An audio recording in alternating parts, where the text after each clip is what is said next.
السلام عليكم، يا رب تكونوا بخير. يلا بينا بقى النهارده كده نعمل مع بعض صينية نجريسكو تحفة، مش هتبطلي تعمليها.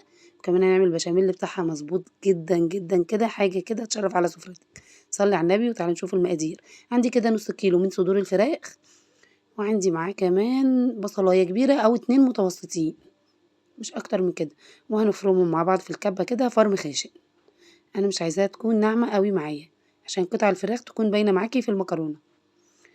على النار هنا بقى كده حطيت صينية وهنزل فيها كده بشوية من الزيت وهسيبهم يسخنوا. وبعدين هنزل بقى ايه بالخليط اللي احنا عملناه ده كده، الفراخ على البصل. وهسيبها كده اول ما تبدأ لونها يتغير معايا هنزل بنص معلقة من الفلفل الاسود، وعليها رشة من السبع بهارات وعليها ملح. وهسيبها لما تستوي وهرفعها من على النار. هنا كده في حلة تانية حطيت 5 معالق من السمنة الفلاحي او اي نوع سمنة انت تفضليه.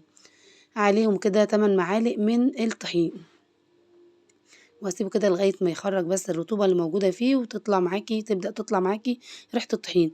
نزلت كده ب8 أكواب من الحليب، عليهم كده رشة جوز الطيب وعليهم ورقتين لوري، وعليهم بقى شوية من الملح كده، واسيب الخليط لما يتقل.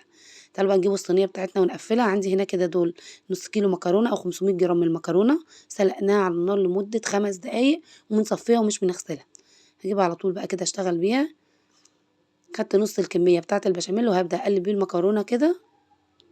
وعندي هنا ادي الفراخ بتاعتي على صاج الفراخ، وهنزل ببقية كمية البشاميل على الوش. مشغلة بقى الفرن عندي هنا كده على درجة حرارة متوسطة، وحاطة الشبكة في النص في الرف اللي في النص، وبسيبها في الفرن معايا لمدة 35 دقيقة تطلع معاكي بالجمال ده. ولو عندك الفرن ما بيحمرش فوق وتحت، بعد ما تاخد معاكي لون من تحت كده وتبدأ تستوي شغلي الشواية 5 دقايق تاخد لون معاكي.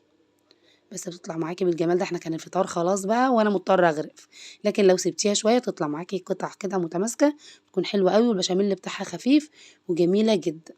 جربوها تعجبكم. كل سنة وانتم طيبين.